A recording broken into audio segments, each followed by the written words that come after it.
Hello, hello. Welcome to today's session of Selling the Couch. I hope you are doing well and having an incredible day.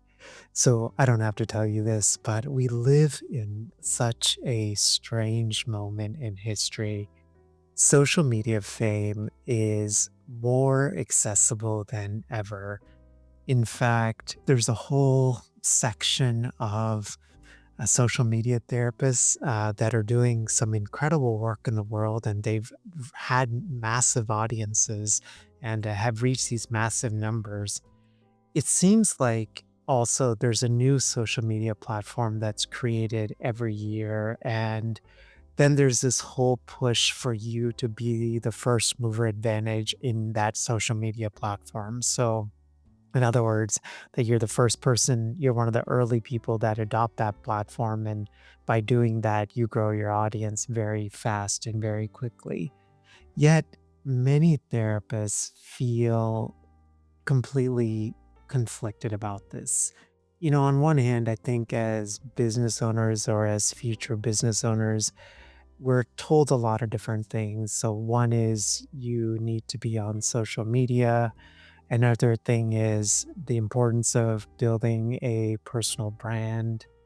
The other piece is all around visibility and how you need visibility in order to stay relevant and in order to promote and share future things that you may have coming down the pipeline. But we as clinicians also know a lot, especially if you work with kids and teens and even adults who are navigating and battling all sorts of addictions. We know about the costs of social media, the erosion of self esteem, how easy it is, and even for me, like to tie how you feel about yourself on the inside with how your social media posts are doing. We also know a lot about comparison and how these weird and subtle comparisons that people make on social media. This person has this many followers and that's this many more than me, and therefore they must be a more credible person or something like that. We also know about nervous system overload, how our nervous systems, when we keep scrolling and doom scrolling, how that impacts how we see ourselves, how it dysregulates our nervous system and creates this borderline low level of anxiety that seems to always be there.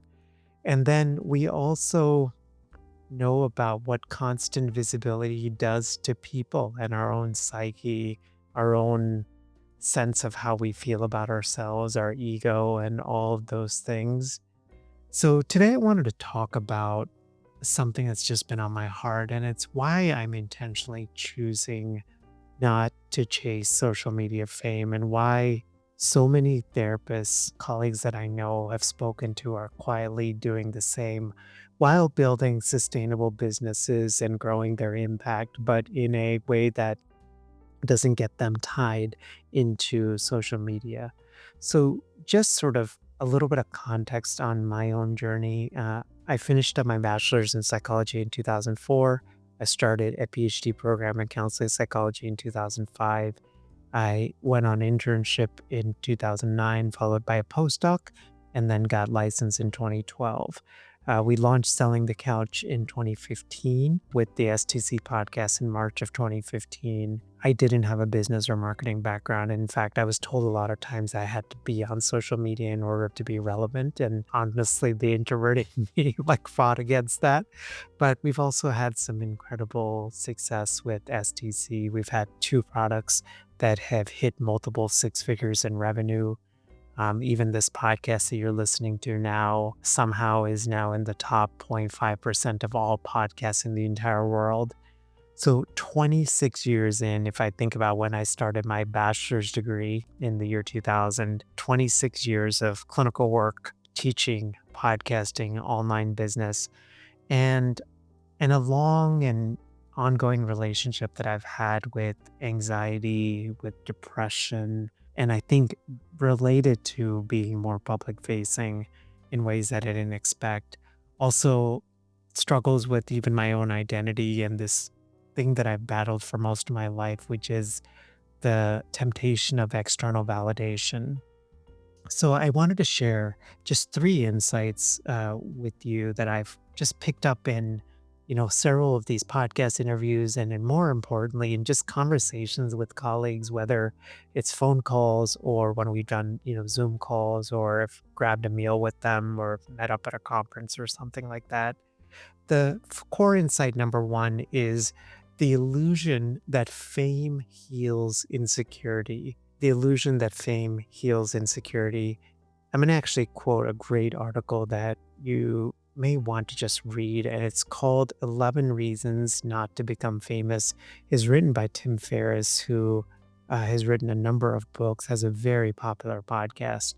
In that article, Ferriss shared that he has battled depression throughout his whole life. And he once believed that if he wasn't famous by the age of 30, he might as well be dead.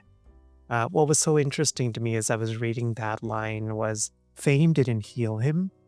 It simply amplified what was already there, that chase and that need for external validation.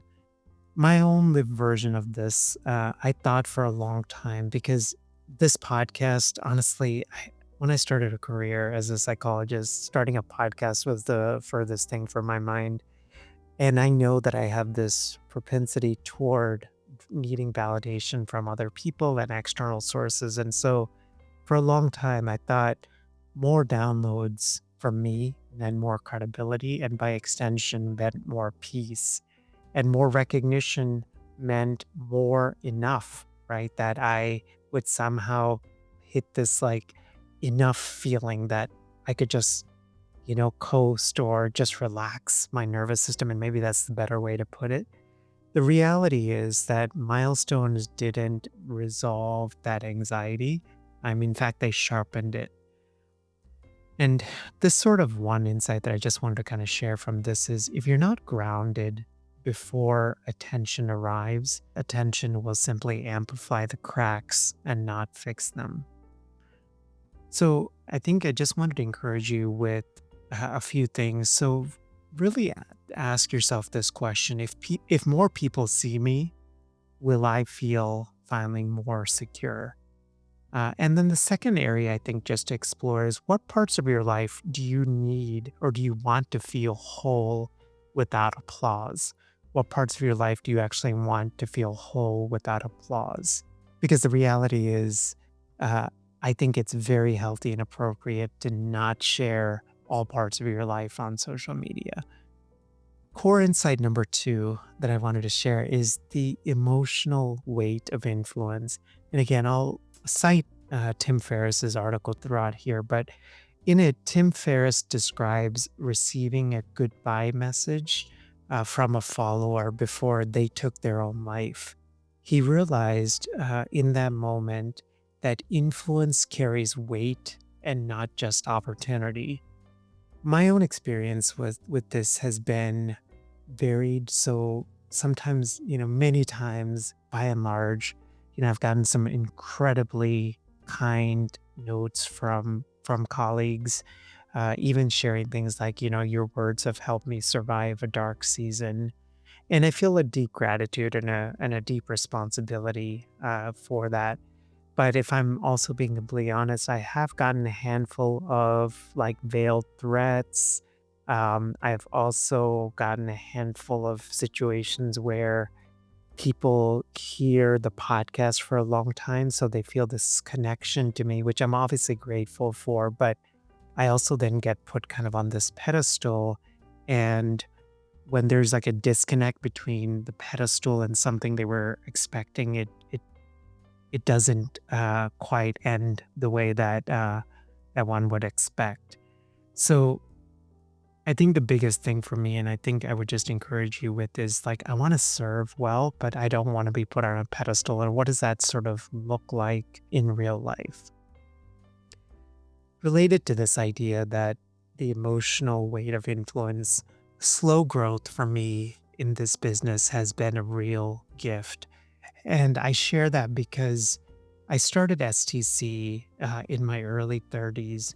And looking back, not that I was like super overconfident in my abilities, but there was like a part of me, I think, especially as the podcast started to grow in the early stages, I attributed I think I disproportionately attributed success for it, to something that I was doing versus, a combo of different things, including that, colleagues just found this helpful and they wanted to listen. And the reality with STC is it hasn't had this, like, kind of hockey stick growth that we think about. It's more actually just kind of been a slow and steady kind of burn over the past decade plus. It's been a very slow compounding growth. But again, I consider that a real gift and a real blessing because it gave me time to mature emotionally, build some boundaries, and try to figure out what that even looked like. And then I have also learned like regulation before scale. So just like emotionally learning to separate out different things in my business. And this is honestly still a journey for me because, we build these businesses and, even when we're posting on social media, there's a heart behind it, right? And when you're putting your heart out there and it gets trampled on, it is really hard not to internalize it. Not that it happens all the time, but when it does. So, just a reflection for you to think about if your platform grew overnight 100x, it doesn't matter what platform it is, what emotional systems would you need? And then the second one is what boundaries would break as a result of that? Core insight number three, and this is privacy is the invisible cost of visibility. I'll say that again. Privacy is the invisible cost of visibility. Tim Ferriss talks, there's another in that article, he talks specifically about how he's had to use like pseudonyms when he goes to hotels and things like that. But then also how there's been like stalkers where the FBI had to get involved because there were people that were there that obviously were not supposed to be there. Again, I have, fortunately thus far have not had anything to that level, but I have had an interesting thing of a few years into STC, I just like did a random like private Google search on myself. And there were these websites that were popping up that showed like previous addresses that I had lived in, as well as like family members that were connected to me. There was this I don't know, there was this website, it was, like, showing me, and then it was, like, family members connected to this person and their names, and I was like, "Oh my gosh, that is terrifying." And there's a whole industry, we've had some, podcast episodes on this, but there's this whole industry of, like, what's called data brokers, and so basically they share our personal information, addresses, those kind of things, and that data is being sold, and what the interesting thing is then you get this unwanted access to you. I've been thinking a lot about this of especially now having a daughter of how do I maintain the nature of what I get the privilege I get to do with STC while maintaining privacy. There's a bunch of these programs out there. Over the last year, I purchased something called Incogni, Incogni. They're not sponsoring the podcast, but it's just a tool that I found helpful that I wanted to pass along. And what they do is they actually scrape a whole bunch of websites and pull off private like data from you. And they have this tool where they are constantly doing that because these data broker sites are like relentless. And so they keep kind of going. And in fact, I actually brought a family plan just so that we can scrape all of our sort of family data and make sure that we can maintain that level. I think especially as clinicians doing the work, if you're in private practice and you're doing that work, I think it's something definitely to look into just because of the nature of what we do. Here's the reality. I think what I realize is what most people don't consider public presence equals a searchable life. So, addresses, family members, history, often available with one search. So, just remember you're not just building an audience, you're building a digital shadow. It would be wise to think about what to do and how to navigate that digital shadow. This brings me to kind of our closing reflection and the trade-offs that I'm choosing. And again, this seems to make the most sense for me. Um, for example, I'm gotten to a point where I'm okay with fewer followers.